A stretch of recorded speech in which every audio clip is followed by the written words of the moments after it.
Senzo Meyiwa, star footballer, was gunned down at his girlfriend's family home in October 2014. It's taken a very long time for this matter to come to court. Now, news today is that apparently Meyiwa was already dead even before he was taken to hospital. This coming from the defense team.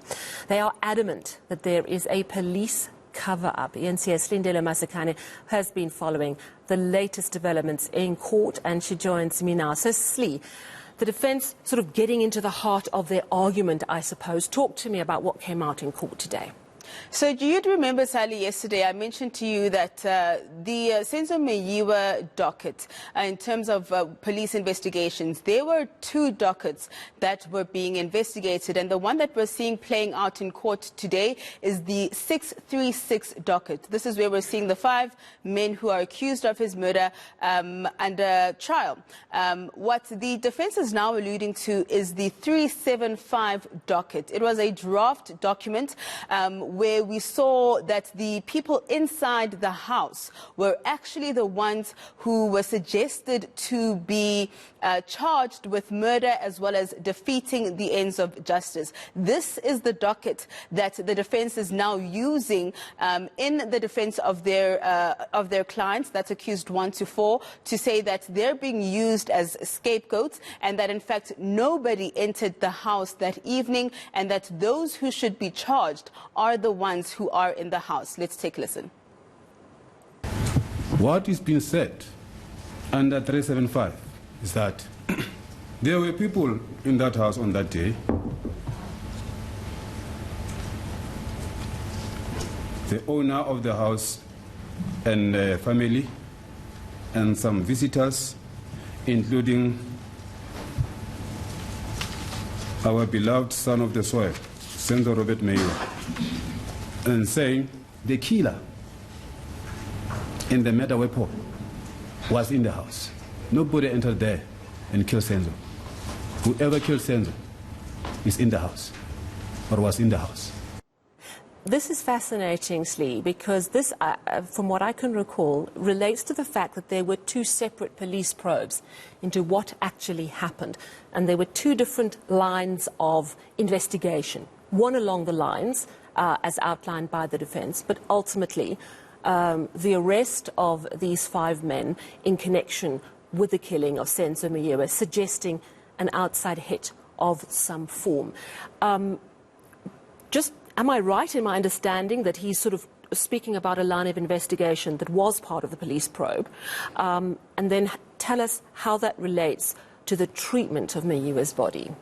So the defense is adamant, and you are correct to say that there were 2 different probes, there were 2 different teams investigating this one murder, and we have 2 dockets that are basically alleging 2 different suspects or 2 different set of suspects in relation to this matter. Now we're seeing that the 636 docket against the 5 men accused is the one that has been pursued by the NPA. This means that they believe that there is a case that these men should be answering to, as opposed to the 375 docket that alleges that Kelu Khumalo as well as the others in the house should be the ones charged with this murder. Now, how this relates to the treatment, or should I say the crime scene itself, you'd remember that the defense have been adamant throughout the start of the trial that they believed that the crime scene was contaminated. There are a few issues around the handling of the evidence, but mostly in connection with Meyiwa's body. They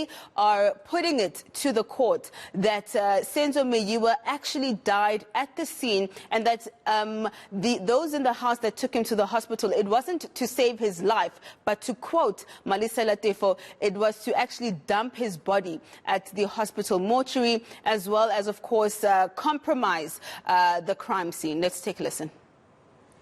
Was the life of Senzo Meyiwa saved by the people who removed him from the scene?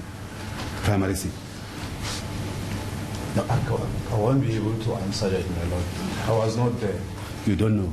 Angeke ngikhoneke noma ngikwazi ukuphendula lokho ngithi bakwazi noma bakhona yini ukuthi bayihlenga impilo yakhe ngoba ngangekho lapho. It's reasonable you don't know, you are not an eyewitness. Yes, I accept that.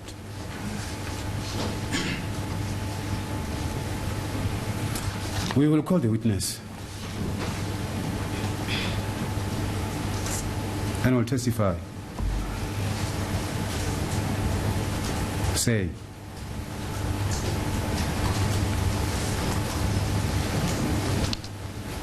I become emotional, Senzo Meyiwa died at the scene. 13511 Kutana Street. What you say, they took him to hospital to save his life. Actually, they were going to dump him at the hospital mortuary. All right, so Slee, you're going to have to talk really slowly to me here because I'm trying to understand what the defense lawyer is getting at. First of all, is it clear where exactly Senzo Meyiwa died, or is it not known? And secondly, it seems that he's taking this alternative investigation that was eventually left and putting it to the first witness, who's the police forensic investigator, Thabo Mosia, who is still on the stand. Explain.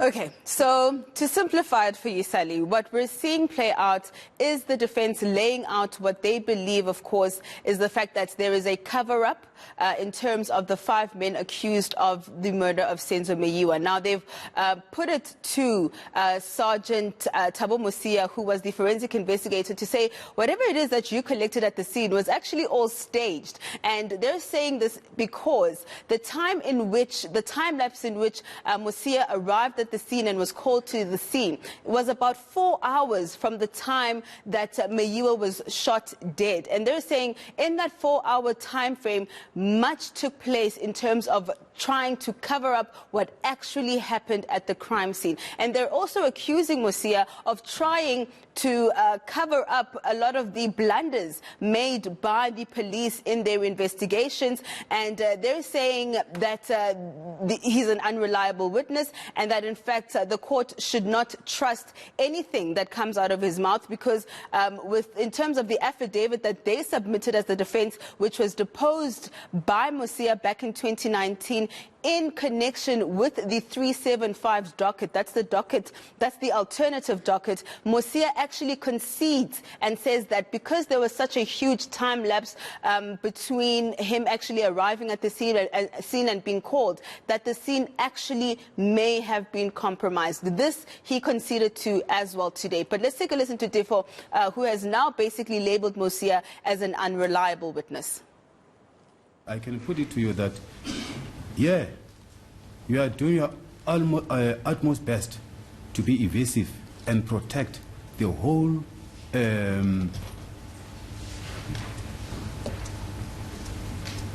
what is the best way, Your Lordship? I want to say the up situation.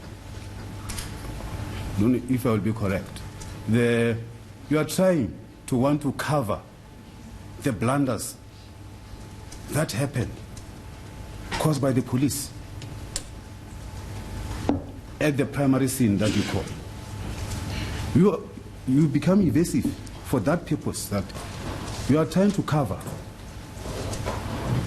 And in your answers, I can sense that there is a clear admission that, yes, the scene at 13511 Kutano Street was indeed contaminated. And that is supported by paragraph 10 of your statement, where you say the scene was compromised. And you are right, the scene was compromised. You just don't want to accept. According to my statement, my Lord, I said the scene might have been compromised, my Lord. Scene might have been compromised. All right, so of course, tomorrow, does the case continue, and is it the turn of the defense lawyer for the fifth accused? Yes, tomorrow the trial does continue, Sally. Cross-examination does continue. We understand that Advocate Defo has about 10 minutes left in terms of what he wants to wrap up with Mosia. Then we will see the start of cross-examination in terms of Advocate Zandile Mshololo, who represents accused number 5. Well, thank you so much, Slindile Masekane, for that wrapping up of a very big day at the Senzo Meyiwa trial. More to come tomorrow.